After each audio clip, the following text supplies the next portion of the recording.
Aqui na CBN continuamos com a nossa série de entrevistas com os candidatos ao governo do estado em 2026. E nós temos uma candidata, é a Tainá, desculpa, antes, é Miessa que fala? Miessa. Miessa. Uhum.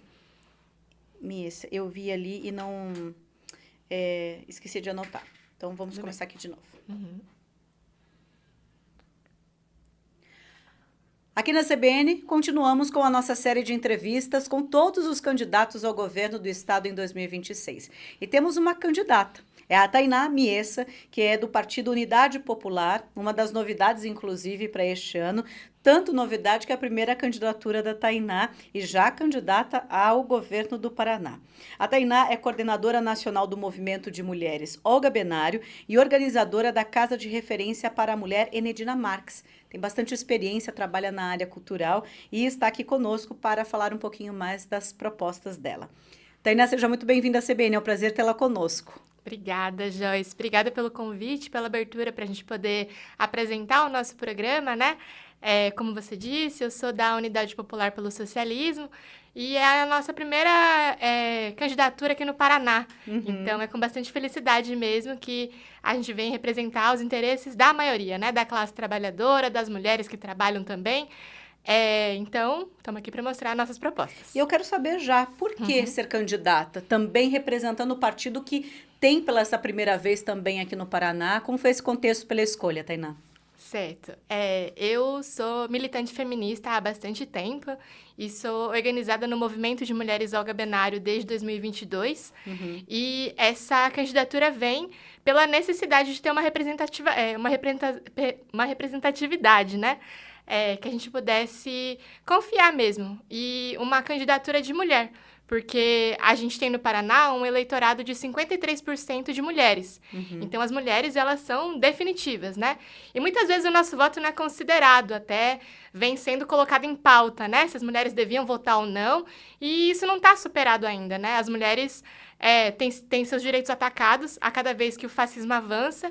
Então, mais uma vez, a gente tem os nossos direitos atacados e ter a escolha de uma mulher trabalhadora, é a nossa proposta justamente de governo mesmo, que a classe trabalhadora decida tudo, né? Então, que as decisões principais de governo, as decisões do Estado, não estejam na mão de uma minoria que tem esse interesse voltado para essa própria minoria, né? Mas que seja feito, pensado numa proposta de governo que não é sozinha, né? Porque não sou eu governando sozinha, mas uma proposta que seja pensada com a classe trabalhadora e também voltada para nós, que somos maioria. Então, as mulheres, aquelas pessoas, todas as pessoas que pegam ônibus, né? Igual eu pego ônibus, para a maioria que trabalha. Tainá, não tem como a gente não falar sobre políticas para as mulheres Com e também certeza. sobre violência contra a mulher. Como fazer esse enfrentamento na prática? Porque vemos várias ações, mas ainda temos números muito preocupantes, e não só de feminicídio, mas da violência em geral contra a mulher, e isso seja em casa, seja às vezes no mercado de trabalho, seja essa da ascensão. Qual seria a tua proposta nesse sentido para que essa mudança, um cenário novo surja realmente no Paraná? Sim, e realmente os dados são alarmantes mesmo, Joyce, porque no início de 2026 até agora, a gente teve 55 feminicídios que aconteceram no nosso estado, e mais muitas tentativas, né? E também esses números são subnotificados, porque nem sempre são categorizados como feminicídio, e tem vários crimes que a gente não sabe também, né? A violência contra a mulher, ela tem essa coisa de ser dificuldade de ser notificada realmente, né? Então, a gente tem os dados dessa forma. E as políticas públicas, né? A gente faz uma, enquanto movimento Olga, que é fazer as ocupações, que são casas de referência que fazem atendimento e acolhimento a mulheres em situação de violência, com o poder popular, né? Então, as mulheres se organizam, temos voluntárias que são psicólogas, advogadas, assistentes sociais, e isso no Brasil inteiro. Então, é uma política pública popular, né? Feita através da organização das mulheres trabalhadoras das cidades. Então, o movimento é nacional e, nacionalmente, a gente fez 60 mil atendimentos no ano passado. Aqui no Paraná, só em Curitiba foram 200 atendimentos pela ocupação Enedina. Então, é um exemplo, né, de como a gente pode e deve se organizar enquanto povo, mas pensando na proposta de governo, a gente tem hoje no estado do Paraná somente 20 delegacias da mulher. num estado que tem 399 municípios. E somente uma funciona 24 horas por dia, que é a Casa da Mulher Brasileira. Aqui em Curitiba. Aqui em Curitiba, na capital. E a gente sabe, né, que a violência contra a mulher acontece principalmente aos finais de semana, em feriados, que é quando essas delegacias estão fechadas. E não tem hora para acontecer também, né? Não cumpre esse horário comercial das 8 às 18. Então, a nossa proposta é abrir mais delegacias e também centros de referência de atendimento à mulher, que foram fechados no último período. Além dessa questão da mulher, da igualdade, também temos vários gargalos no Estado. E aí eles são desde segurança, de educação, de infraestrutura. Como no plano de governo vocês identificaram os principais pontos a serem de receber investimentos, por exemplo? Qual vocês acham que seja o primeiro, vamos por assim, vamos colocar assim, dessa maneira, quando eventualmente eleita, de atacar já nessa frente? Uhum. Como você falou, né? São vários os problemas mesmo, mas todos estão profundamente relacionados, né? Principalmente porque a gente vive no sistema capitalista hoje, onde o lucro é colocado como principal, até acima da nossa própria vida, né? Então, as nossas propostas, como aumento em 100% do salário mínimo, a redução da jornada de trabalho, o fim da escala 6x1, está profundamente ligada com a melhoria da nossa vida. Então, por exemplo, a questão de moradia, né? Tá. De acordo com o censo de 2022, que foi o último que a gente teve, né? A gente tem 104 mil unidades privadas de habitação e o déficit habitacional é de 92 mil unidades. Então, a gente já tem as casas. A gente tem mais casas do que gente precisando de casas. Então, o investimento para conseguir garantir moradia para as pessoas é uma das primeiras coisas, porque é um dos principais pontos onde o nosso dinheiro vai, né? O aluguel. A maior parcela do nosso salário vai para o aluguel. E se a gente pensa com muita responsabilidade, né, sobre essa questão da moradia, a gente também está falando da questão da violência contra a mulher também. Porque muitas de nós não saímos dos lares dos nossos abusadores porque não temos condições de pagar um aluguel sozinhas. Então, até as próprias denúncias, né, de ter medo de denunciar para não perder a sua casa. Ou de não parar na rua, né? Então, está profundamente relacionado. E se a gente consegue ter a garantia de moradia para todas as pessoas que trabalham, a gente consegue resolver outros problemas também. E garantir que a gente possa usufruir do nosso trabalho, né? Que é o principal das nossas propostas e da pauta do socialismo, que é que quem trabalha, que quem produz, os operários das fábricas, possam ter acesso aos produtos que produzem. Ter acesso também a essa riqueza que a gente produz, mas hoje não tem acesso. A Tainá Miessa é candidata ao governo do Paraná pelo Partido Unidade Popular e nós estamos aqui recebendo a Tainá no estúdio da CBN para conhecê-la mais, para que você, ouvinte da CBN, a conheça mais nessa campanha que começa a partir de agora, visando a votação em outubro. Você comentou no início da conversa que anda de ônibus, que é usuária do transporte coletivo. Nesse sentido, qual também é a sua proposta de, não só na capital, mas nas regiões metropolitanas de todo o estado, nas grandes cidades e pequenas também, de mais estrutura e de mais incentivo ao uso do transporte coletivo de maneira também com qualidade, para que a população seja atendida nesse sentido, Tainá? Uhum. Bom, primeiro, ouvir os trabalhadores, né, que trabalham já nessa categoria para entender quais são as principais demandas. Também rever as licitações do transporte público da capital, mas também do estado inteiro. E pensando o transporte público, a gente tem uma proposta que ela, às vezes, é bem polêmica, mas eu acho ela uma das melhores, assim, que é que os parlamentares, né, quem for eleito para cargos públicos, seja obrigatório usar os serviços públicos do estado e da cidade. Então, frequentar o postinho, usar o ônibus como meio de transporte para o seu trabalho, usar os restaurantes públicos, usar os serviços públicos mesmo, né? Matricular o filho na escola pública, porque se a gente não usa o serviço público, como a gente vai saber como funciona, né?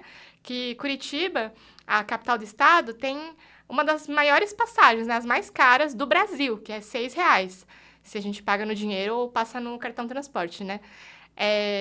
E a gente paga R$6 para pegar em horário de pico ônibus muito cheios. Tem vezes que eu vou pegar ônibus, tenho que desistir do ônibus de agora, porque tá muito cheio, não dá para entrar. Se pegar o horário de pico lá do Circular Sul, às vezes não tem como entrar no ônibus porque tá muito cheio, né?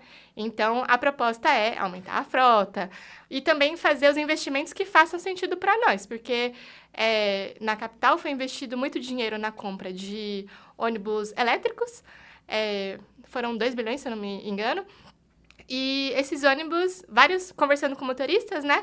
Vários falavam que esses ônibus não conseguiam circular em alguns bairros que eram muito íngremes, porque tinha que subir umas subidas muito íngremes, não conseguiam ir. Então, os ônibus iam circular por áreas mais nobres. Então, a gente também não ia ter acesso, né? Porque algumas frotas são dos anos 90 ainda. Não teve essa renovação de frotas. Eu também gostaria de saber um pouquinho mais a sua proposta sobre educação.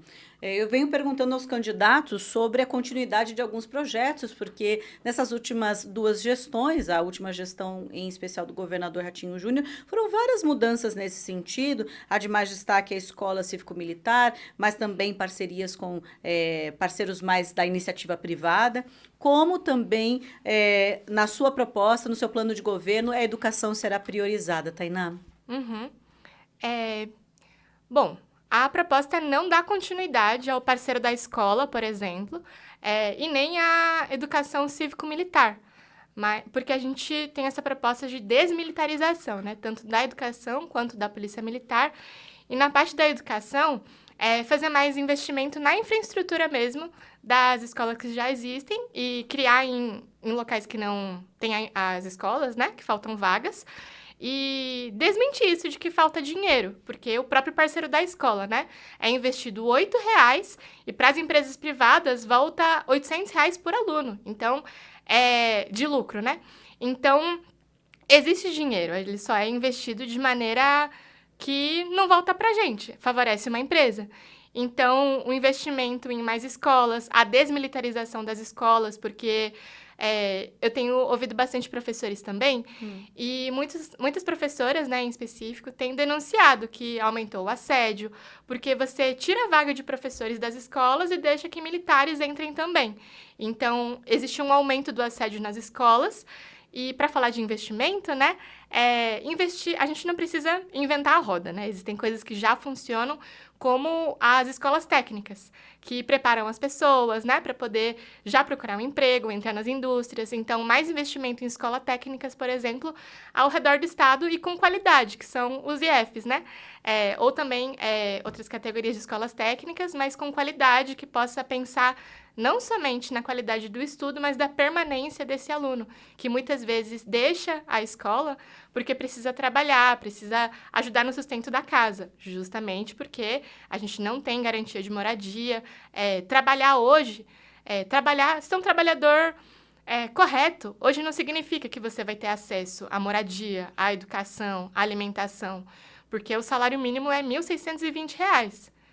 E é difícil pagar um aluguel, pagar uma cesta básica, que hoje está dando cerca de R$900. Já vai todo o salário aí. Então, trabalhar dignamente hoje não é o suficiente para ter acesso a tudo aquilo que a gente precisa.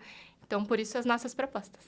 Para a gente fechar, Tainá, gostaria que você deixasse por aqui um recado para o ouvinte da CBN, para o eleitor, nesse processo que estamos iniciando agora de conhecer mais os candidatos para fundamentar a escolha do voto em outubro. Por favor, teu recado. Perfeito. Bom, o nosso partido, ele é criado a partir dos movimentos sociais e dos movimentos de luta.